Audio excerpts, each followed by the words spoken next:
Good afternoon and welcome to part 2 of the Journey to Carbon Verification. My name is Claire Braham and I am going to be the presenter today. So today's topic in part 2 is getting started on your greenhouse gas reporting. So anybody that has been on and has seen the part 1, the part 1 was why do we have to do the reporting, and this part 2 looks at how we actually do the reporting and what we see as well out in industry. Again, part 1 was on the 6th of June. It was looking at your carbon quantification, mitigation and reporting. So we had run through an introduction, a little bit about the drivers and why we would look to do any carbon quantification and the options for the standards and methodologies to use. Part 2, which is what we are going to look at today, is getting started on your greenhouse gas reporting. So it's looking at the selection and using appropriate standards and methodologies, defining your organisational and reporting boundaries, which is very important, your quantification and your calculation of your Scope 1, 2 and Scope 3 greenhouse gas emissions, the sources of your carbon conversion factors, how you prepare a greenhouse gas inventory, and establishing and reviewing your base years. Now, part 3 of this is going to be on Friday the 11th of July. It will be back at the normal time of 2 p.m. for that one, and we just had to bring this one slightly forward, so thank you to all attendees for coming on very slightly earlier. Sorry, I've got breaking news coming up there at the same time. So thank you to everybody that has come on slightly earlier as well at the time of 1 o'clock today.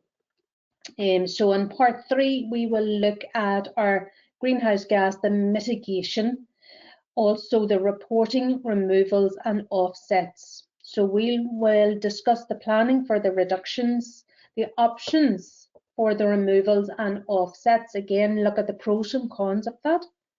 Preparing your greenhouse gas report and other documentation requirements, and the verification options and some case studies as well. So today we are primarily looking at our greenhouse gas inventory.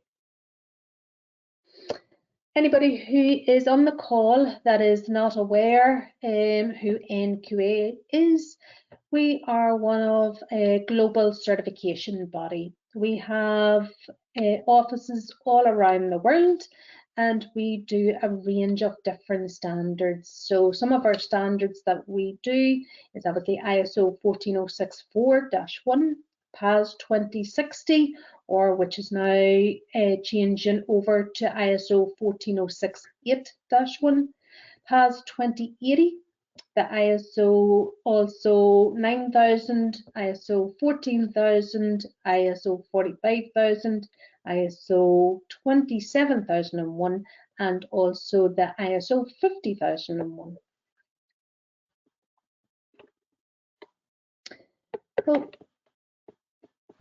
So who am I? My name is Claire Braham. As you can maybe tell by my accent, I'm based over here in Northern Ireland, and I am one of the lead greenhouse gas verifiers in NQA.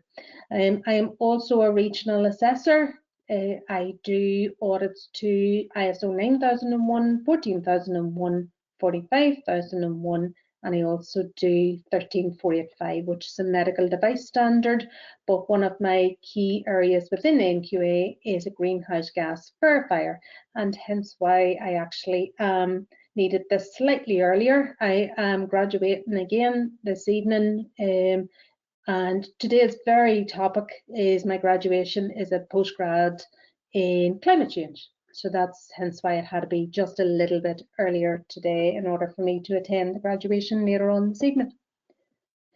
Along with me in the team is Steve Burt, as he's better known as Steve, and he is our Carbon and Sustainability Services Director. So some people on the call may be aware of who he is as well.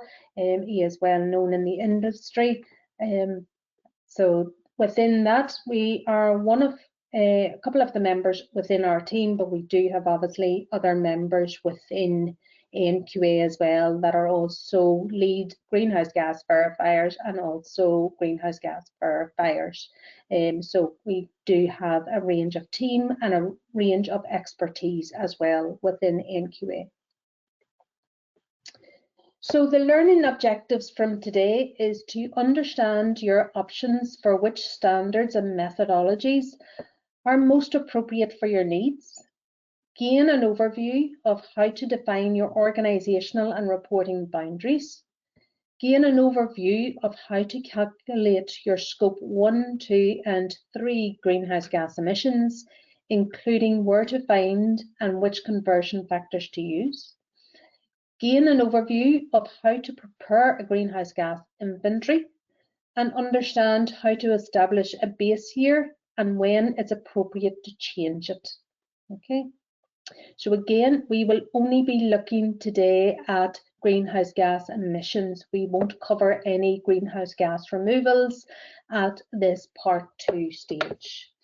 Anybody will notice there is a question box up here within the, so anybody, you can feel free to put any questions. If I do run out of time again, I will run through that at the very end, just where all questions can be directed to, and we will come back next week with answers to any of the questions that is raised.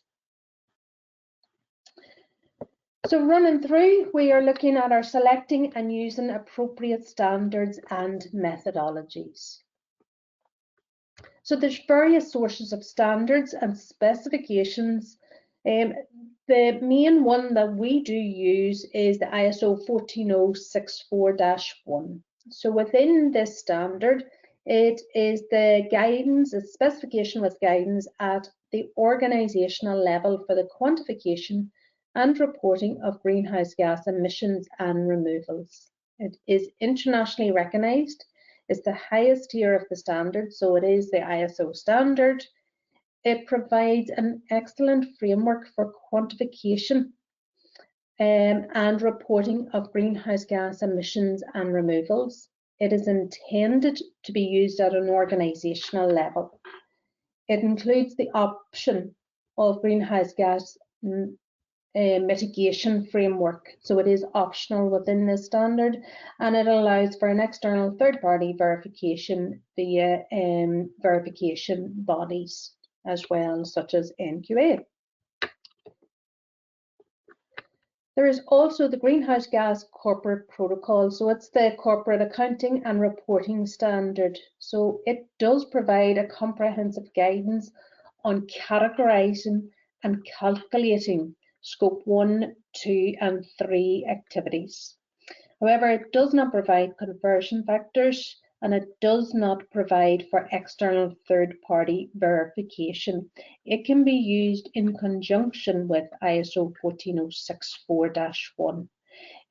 We do see a lot of organisations using this as well in conjunction, and it's really from the categorisation that they're actually using it for, not the calculations, mainly the categorisation, because especially in Scope 3 it leaves the categorisation very clear and quite well defined. So I think we will be able to see that in another couple of slides, but this is available to everybody, so anybody's able to get it on the web under greenhouse gas or GHG protocol.org.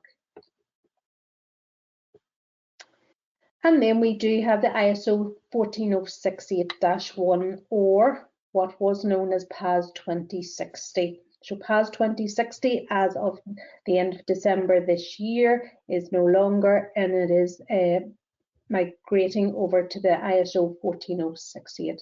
So it is the specification for demonstrating carbon neutrality. It's an internationally recognised, again, it is an ISO standard. It provides a framework for your quantification. Again, it doesn't do your calculations, doesn't tell you how to calculate, but it's for your quantifications, reducing, removing, offsetting, and reporting your greenhouse gas emissions. It is intended to be used for organizations, products and services, buildings and events. So the ISO 14064-1 is a recognised basis as a step towards this. Okay, it does, the 14068 does allow for external third-party verification via verification bodies as well. So just to summarise very slightly here, 14064-1 is your basis for all organisations really to be using. 14068 takes it one step further. However, that standard will still reference in 14064, and it will tell you then it's your framework for your quantification. More importantly, you're reducing, you're removing, you're offsetting as well, and the reporting of your greenhouse gas emissions. We also have got the ISO 14067, so that's your carbon footprint of products. So within this standard, it is the requirements and guidelines for the quantification. Again, it's an ISO standard. It provides a framework for your quantification. Again, doesn't tell you for your calculations. So it's your quantification and reporting of product carbon footprints.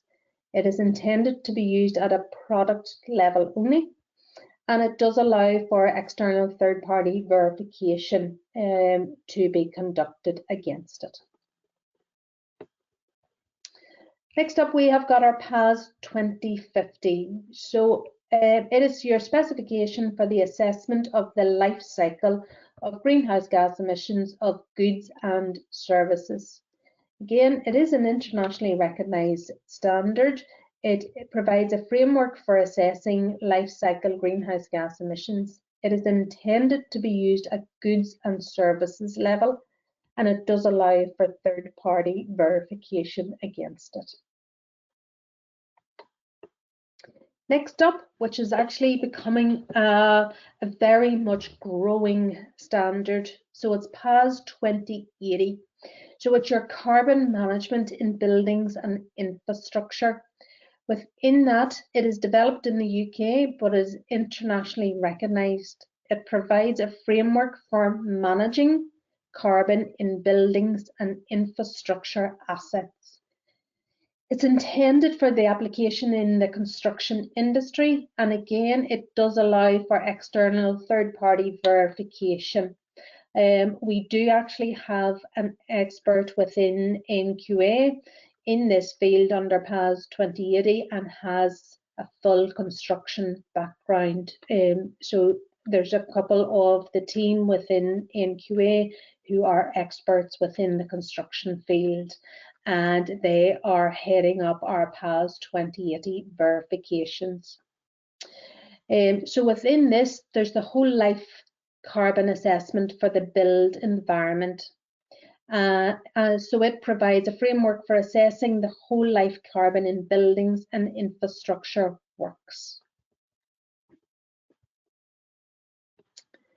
So defining your organisational and reporting boundaries. This is the first step and is highly critical. It provides an absolute clarity on what is covered by and included in your greenhouse gas calculations and what is not. So your organisational boundaries relate to which company, which site, which facilities are included in your greenhouse gas calculations. So reporting boundaries relate to which direct, which is your scope 1, and indirect, which is your scopes 2 and 3. Greenhouse gas emissions are included or excluded in your greenhouse gas calculations with explanation and justification in behind it. So it's one of the key areas whenever we first go in to do any verifications, or even before we go in as verifiers into an organisation. It's very much set up within our operations and team even before that. Before we actually get in, is looking at any organisational boundary, what you have included, and that has to be specified as well. So there is organisations that will have multiple sites, but maybe only start off with their boundary on one site and then start including other sites as and when. However, then their boundary does start changing. But to start off with, it could be one site, but that's very much specified and detailed within the organisational boundaries. And it is key for us whenever we come in to do any verification that that is very clearly defined as well within the organisation. So within your boundaries, what should you include? So all scope 1, which is direct greenhouse gas emissions, all indirect imported energy, scope 2 greenhouse gas emissions, and all significant indirect, which is your scope 3 greenhouse gas emissions. Any exclusions shall be justified and documented, and the criteria for significance evaluation must include the scale of emissions and the level of influence, the availability of information, and the accuracy of the associated data. So let me give a little bit of an example in relation to some areas within that. If we are doing employee commuting under scope 3, and assumptions maybe has been made. So we are looking there not at primary data, we're looking at secondary data. We are taking averages of mileage, not exact mileage, we're looking at averages of mileage. So all that kind of detail is detailed within your reports as well. Again, it's looking to see the level of emissions and what its influence is as well. So if it's something that's very low risk or low influence, it may be justified as an exclusion, or depending on the information you're able to get as well. So ISO 14064-1 provides some relevant principle. So under clause 4.3 is completeness, and that is include all relevant greenhouse gas emissions and removals. Clause 4.4 is consistency, and that enables meaningful comparisons in greenhouse gas related information. And then clause 4.6 is transparency, so disclose sufficient and appropriate greenhouse gas related information to allow intended users to make decisions where reasonably confident as well. So our quantification and calculations of your scope 1, 2 and 3 greenhouse gas emissions. Now that we know our boundary, our scope 1, 2 and 3 emission categories are very commonly used. And this is where our greenhouse gas protocol comes into use. So under our greenhouse gas protocol, we all know this is scope 1, 2 and 3, and within scope 3 there's 15 subcategories within our greenhouse gas protocol.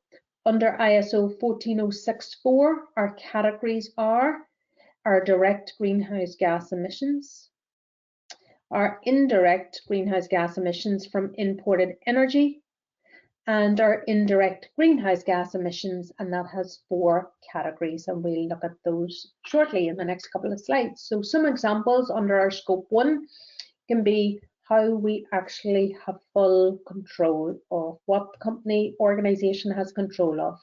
So if we think of heat and oil or gas, if we look at F-gas losses from any, either it could be air conditioning units, refrigeration units, etc. We could have diesel, petrol from any company-owned vehicles as well. Scope 2 is our normal, it is our electricity, purchased heat and steam. And then our scope 3, as we would majority know it, are indirect greenhouse gas emissions. We will look at our sample year.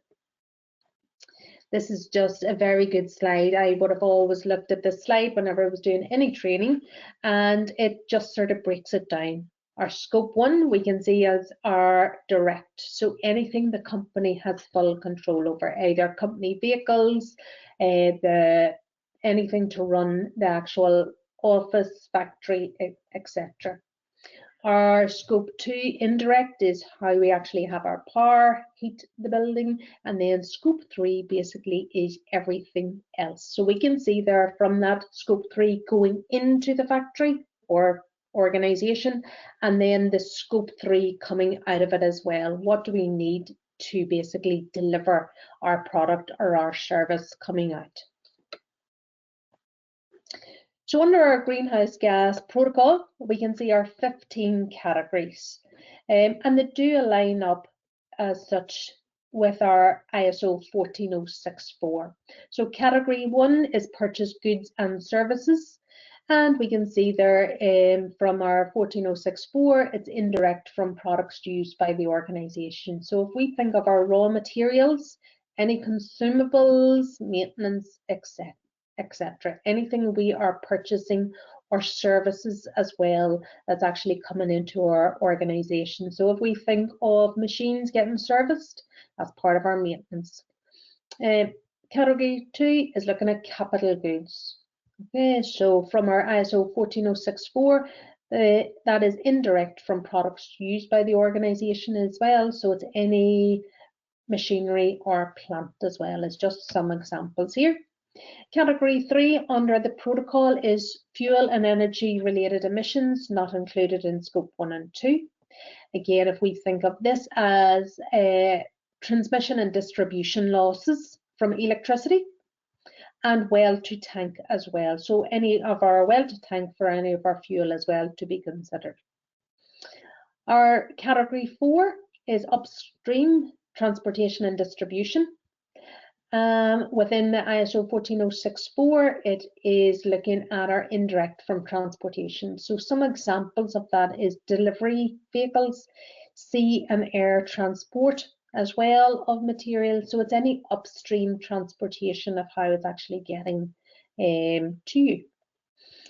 Category 5 is waste generated in the operations. Under here, we can see our ISO 14064 is indirect from other sources.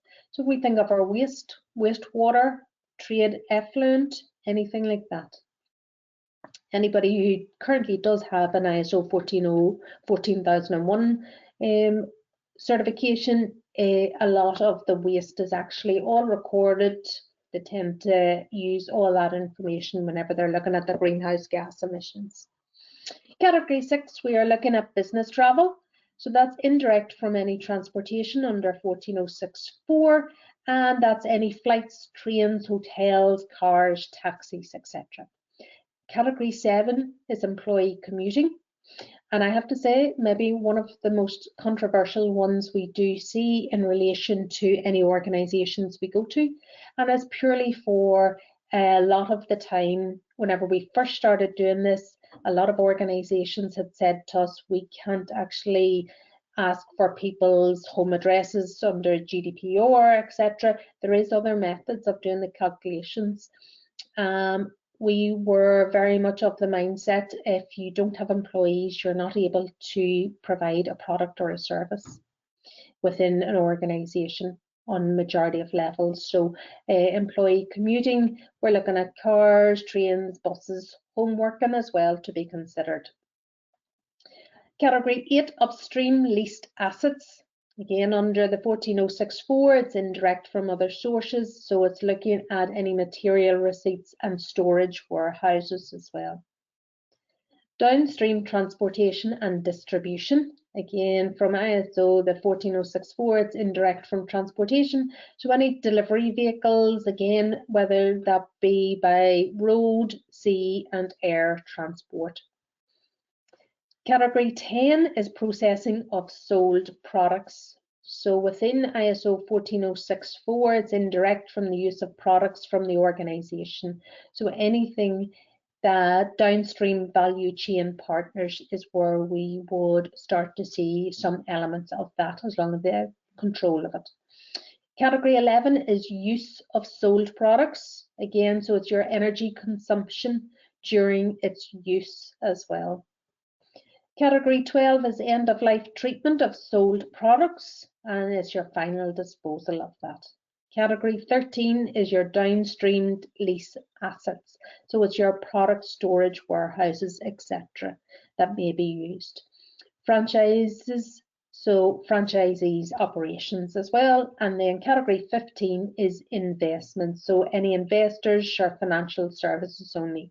Now please remember that's quite a lot of categories. I do think they're nicely laid out. Personally, I do think within the greenhouse gas protocol, under all 15 categories, they may not be applicable to all organisations. So a lot of organisations may not have franchises, they may not have investments, etc. So may not have downstream leased assets, but that would be justified, and it would be detailed as well whenever you're doing your greenhouse gas inventory and also the reporting as well of it. So how it feels whenever you're calculating your different greenhouse gas emissions. Everybody does say, and it's probably quite a common question, scope 1 and 2. It's whenever we look at scope 3, everybody it is a blanket comes over them.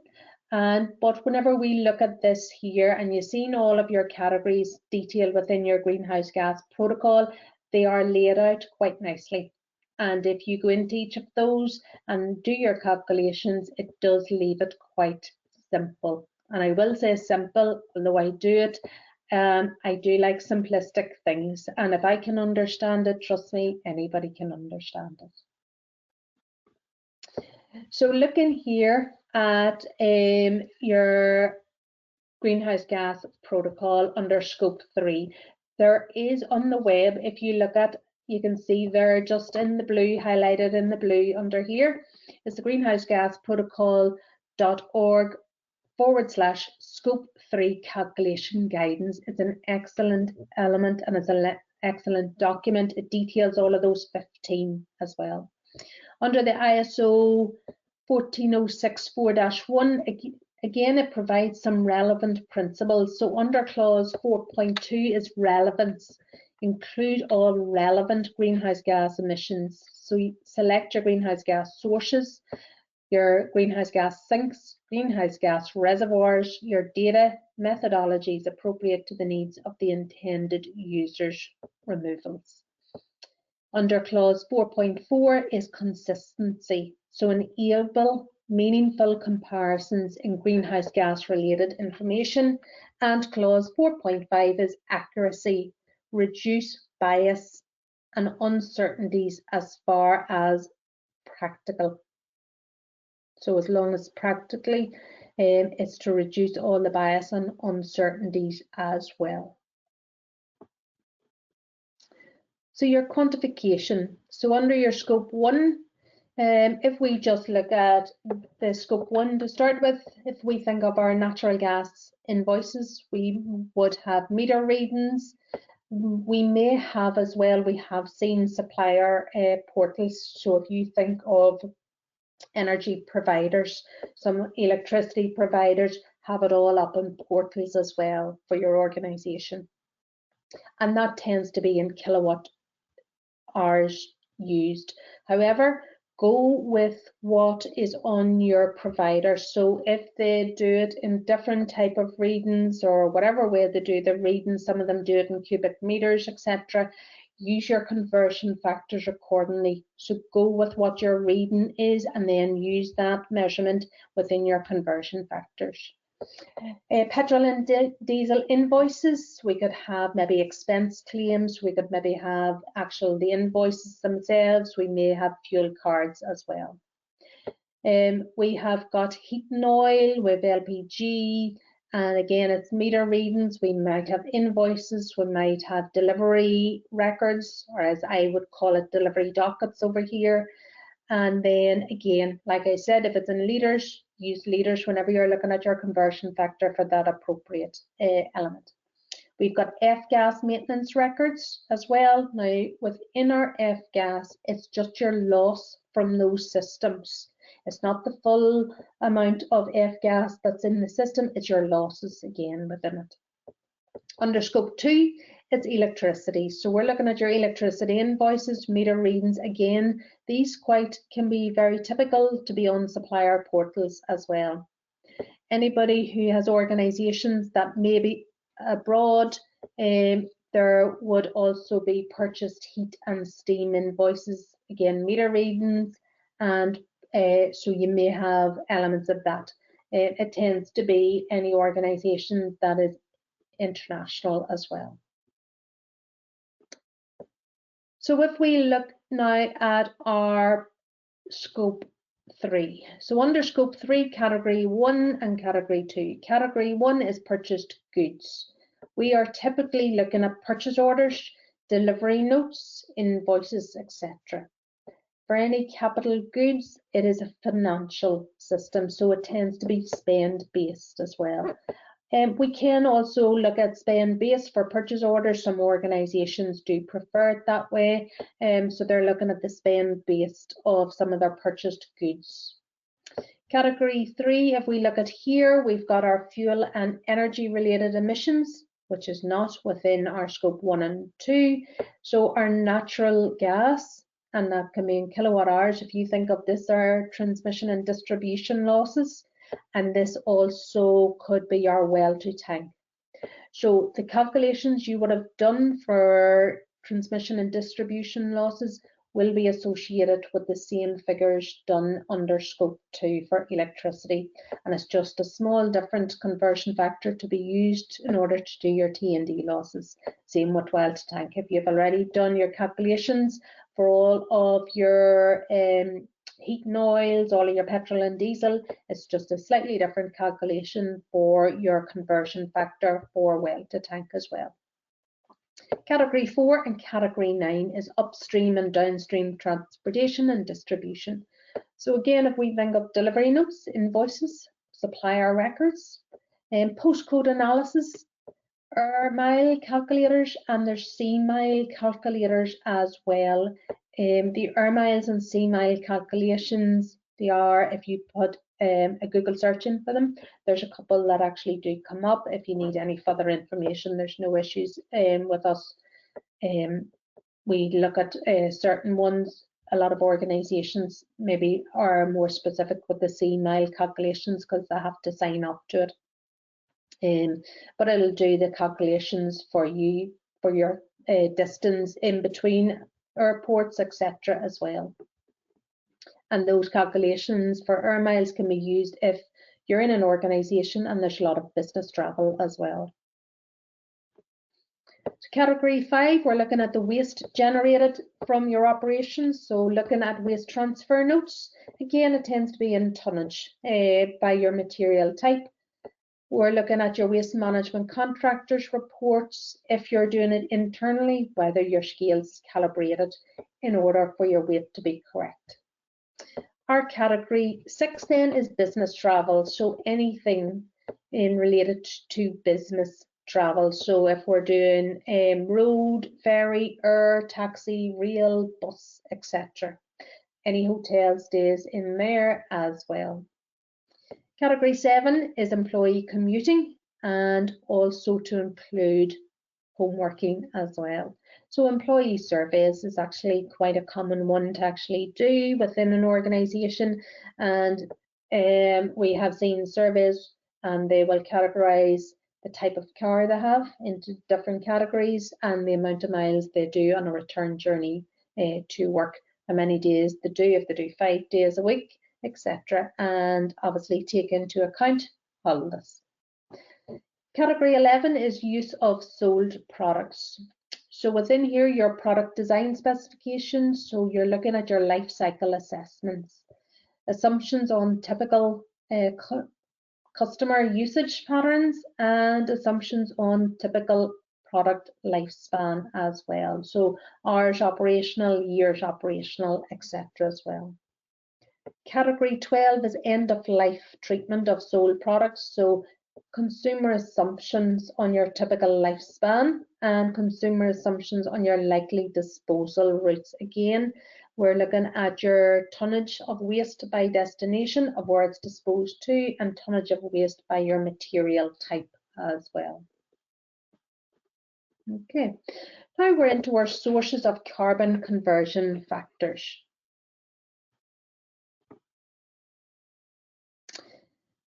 There is a single source for calculating and quantifying your greenhouse gas emissions, and this is under the UK Government Carbon Conversion Factors and UK Environmental Reporting Guidelines.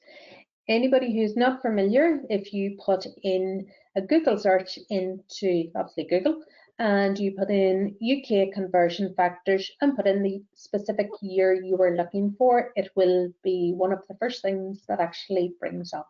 Within here, this is actually the very first page within it, or one of the first pages within the document. It is an Excel document and it has multiple tabs on it.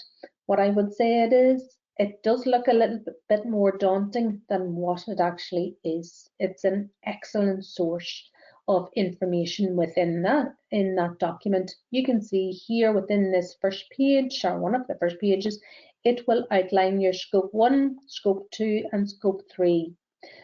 Again, you will notice some of the tabs is all color coded. So each color represents scope 1. Another color will represent scope 2, and the remaining color, I think it's like a salmon color, is scope 3. Just from memory, I do be on it quite a bit and I've got used to it now. So if you're ever unsure if you're in the right tab, just go by your color coding system that you will see on those tabs along the very bottom. And the other piece of advice I would always say is, whenever you're actually looking at the figures and within the different tabs and you're looking to find your conversion factor, there is small red comment dots on a lot of the boxes, and it will give you an overview and a description. So for example, if we're looking at vehicles here and it just says small vehicle, large vehicle, etc., if you hover over that red dot, it'll actually describe the vehicles and it will give an example as well of some of them. So that information is excellent. Those red dots, I would always give that out whenever I'm looking at training, and we do go into that in more detail whenever I do any training courses. There's so much information within this UK conversion guidelines here. There's a lot of information in it, and excellent information as well. The figures and the conversion factors are updated. So as you can see, I have noted down there, these are for 2024 conversion factors. They are updated. Please use the appropriate one for what you are currently reporting on. So for example, if you are doing, you have decided within your baseline or your reporting period is the 1st of January to the 1st of December 2024, use 2024's conversion factors.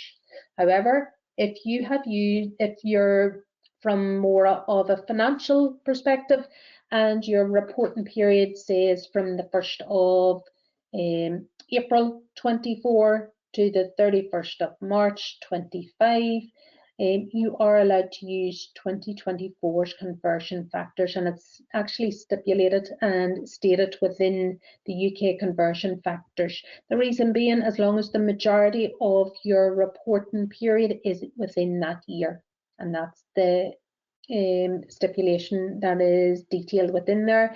The only time that doesn't come into effect is if we're sitting 50-50, so 6 months of the year within 1 year and 6 months within the next year. That's the only time. Okay, so under scope 1 here again, looking at our conversion factors. So scope 1, there is different types of conversion factors. We have all of our F gases, for example, in there. We have got our different types of fuels, different types of vehicles as well. You will see even diesel, petrol. Again, if you hover over the red comment, it will state where it's actually from. So you'll know one of the diesel happens to be from forecourt, as in where you would buy it from down in a normal filling station. So a lot of information is actually within those red dots. Again, scope 2, electricity, heat and steam. So whether it's grid, overseas, EVs, and it's in kilowatt hours. Again, under scope 3 is your water supply. So mains water in litres. Again, material use would be metals, plastics, electronics, construction as well. And our category 3 under scope 3 is transmission and distribution losses. So looking at the specific conversion factor within there as well. The freighting of goods, again, is done by bands, HGVs, and it's done as well by air, sea and rail. Wastewater treatment, again, you will see a tab within the UK conversion factors for water treatment, and within there all the conversion factors are within there, and it will be in litres. Business travel, again, there is, thankfully they have added in recent years, hotels as well as in there. So hotels tends to be by night. We also have got sea as well in kilometres. We've got land and air in miles and kilometres as well. So all the different ranges is in there. Home working is the new one that got added in recently in the last couple of years, and it will do home working in hours. Under your scope 3, category 11, you're looking at your natural gas, any LPG of diesel and petrol. And under scope 3, category 12, end of life waste is your metals, plastics, electronics by final destination in tons as well. Okay, so for example, if you don't have, this primarily goes down to purchase goods and it's spend based, and it's probably easier for a lot of organisations to do purchase goods by spend. Unfortunately, the UK conversion factors doesn't do it by spend. Whenever we look at the previous couple of slides, that one I brought up, it's all done by weight, done by distance, etc. So for purchase goods, a lot of organisations do prefer by spend. So within here, there's a number of different options. So we've got the DEFRA conversion factors, and that's done by SIC code, and it is your greenhouse gas emissions intensity by your 6. So that's your carbon dioxide equivalent by spend, enabling a spend-based approach. And we can see our link down below for any of the, that'll bring us into the table in order to do it. There's also the Office of National Statistics, and that is the greenhouse gas emissions intensity by economic sector as well. So again, it does allow spend-based approach. It does change quite a bit year on year. There has been quite a big difference in some of the spend-based approach by the different sectors recently under the ONS data.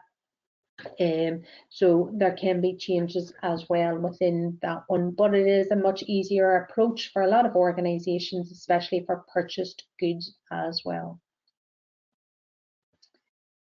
So the UK government carbon conversion factors provides links to overseas electricity tabs to conversion factors for electricity generation, as well as for some transmission and distribution losses for EU countries, USA, Ireland and France. So the reliable scope 2 conversion factors data is available for many other countries, particularly in the EU, from national environmental agencies. And scope 3 conversion factors for other countries, unfortunately, are actually quite rare as well to get them. So that's a lot harder to actually gain some of the information for scope 3 for different countries. So how to prepare your greenhouse gas inventory? Majority of times, I will say, is presented to us in an Excel workbook format. There is many off-the-shelf software packages which are provided as well. So typical content of an Excel format is a tab per page representing the quantified activity totals. Usually one tab per page for scope 1, one for scope 2, and there may be several for scope 3. It tends to break that down into the subcategories for scope 3 for ease. It will also detail the conversion factors used, and the calculation is in your total. So it is your tons of CO2 equivalent, and it must be displayed in tons. Please remember your conversion factors are in kilograms. So your total must then be converted from kilograms into tons. Graphs displaying your totals by scope, by category, and an overall summary as well. And it is a very good idea for verification purposes to establish folders for each greenhouse gas source to accompany your greenhouse gas inventory. And that will contain all your necessary records for evidence for your greenhouse gas emissions source quantification. As a verifier, whenever we go in, we're always looking for the evidence, and within that evidence we may be looking, and we will take a sample of some invoices, etc. So if they're readily available, it does leave it a much easier process. We do try and preempt quite a bit just in order to ease that process. However, we're always looking in arrears in this one. So if we think of if we're going now to do a verification, we may be looking from January to December 2024. So it's always a good idea to have them easily available. So a typical example of setting it up could be all your calculations and then all of your raw data. So your raw data could include all of your different scopes and just breaking it right down and different categories and all of the invoices, etc., easily available for them. Okay, some of the calculations. Again, we can see down here our scope 1 detailed, and they have a number of different scope 1s within here. So you can see scope 1 gas is the one we've highlighted here. You can see scope 1 for F-gas and scope 1 for fleet and grey fleet. They've also got homework in here, and this is some of the scope 3s where they've actually broken it down. So within here, we can see our kilowatt hours of gas, we can see our conversion factor, and it's all you are doing is literally multiplying those two figures together. And that will come out as your kilograms of CO2 equivalent in here. I can see this obviously all the different years within this. But if this is just 1 year, it could be all different months that you're just detailing down here, and then your total will be at the end. Again, your total will be in kilograms of CO2e, and then you are converting that from kilograms into tons. Again, we can see just a little bit more detail of our electricity. Again, we can see here our T&D losses, and that is our conversion factor. This is our well to tank, our conversion factor here as well. We can see our gas and just all the different conversion factors that have down here, our diesel, their conversion factor, and just all the totals here as well. There's different, everybody has it laid out very different. However, as long as anybody who is in front of us is able to do their detailed in behind it, so we know exactly all the calculations and how they're able to do the calculations. One recommendation I would definitely give is anybody, if you're doing your calculations, please get somebody internal within your organization to run through the calculations. Just take a sample, again, conduct an internal audit of it, and just to ensure that the figures is correct and somebody has internally checked it as well, because human error does occur, and that would be one of the most common elements we do see is maybe a wrong conversion factor used, wrong figures input, etc. So the one piece of advice I would definitely give is to conduct an internal audit of it as well. Just take a sample, somebody independently within the company, take a sample and check. Again, this is more of a graphical format of this. It's looking at all of your total tons, and as we can see on our top one here, it is going from 2019, 2020, 21, 22, 23. Okay. Again, this will also look at the full-time equivalent. That's all that stands for there in our field. So this is just looking at it year on year where your total tons is of CO2 equivalent. Okay, establishing and reviewing your base year. So your first year's calculations and quantification will usually provide you with a base year. So it allows for a year-on-year comparison and demonstrates improvement or otherwise. So your base year may require to be reviewed or to be reset. And the reason why it may need to be reviewed or reset is if your organisational boundary or reporting boundary changes. There's a change in your quantification process, a change in your conversion factors which is available, or the discovery of a previous error within it as well. Any changes must be justified, and any changes shall be applied to previous year's data too in order to allow a meaningful like-for-like comparison. Okay.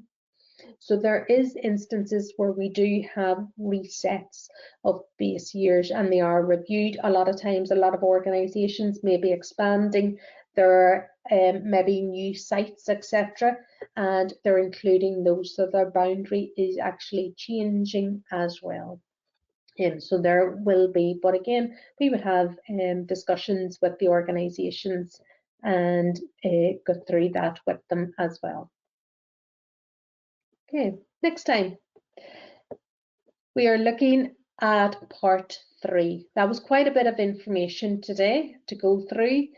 So our part 3 is on the 11th of July, and it will look at your greenhouse gas mitigation, reporting, offsetting and removals. So your plans for reductions, the options for offsets and removals, the preparing your greenhouse gas report and any other documentation requirements, and your verification options and case studies.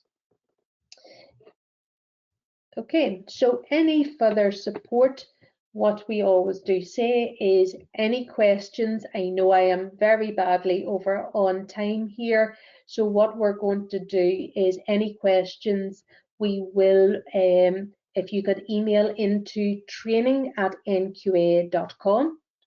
Any questions that has been asked within this, Marissa, who is on this call as well, she's in our training department, she will feed those back to me directly, and I will be able to get back to anybody with any questions next week.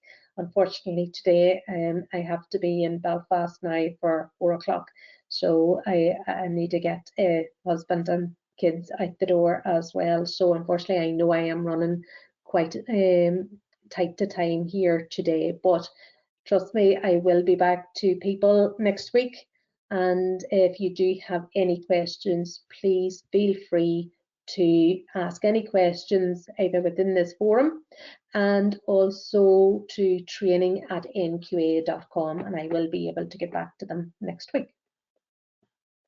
Again, anybody, I am on LinkedIn, so anybody feel free as well. You can, obviously you don't see me, so you might even be able to put a face towards the voice if you do it that way. I have mentioned about training courses. I was a trainer as well within NQA, and I do it primarily on this topic. And we do a lot of courses, so there is a number of courses. It goes into a lot of the calculations in a lot of detail, and within some of those courses, within there's like a 2-day course, and then there's also a 5-day course, which is more of a lead verifier course. But in the 2-day course, it is an excellent because it gives hands-on experience of doing your calculations. It will run through all of the conversion factors and run through examples as well. But anybody on those training courses does actually develop a greenhouse gas inventory as well. So they're an excellent source and an excellent training as well for anybody looking to develop their greenhouse gas inventory as well. Okay, I would like to thank everybody involved. Apologies that I won't be able to get through any questions on this recording, but I will get back to anybody who has any questions next week. And thank you to everybody involved, and hopefully see everybody again on the 11th of July in a couple of weeks' time. All right, thank you and have a lovely weekend. Goodbye.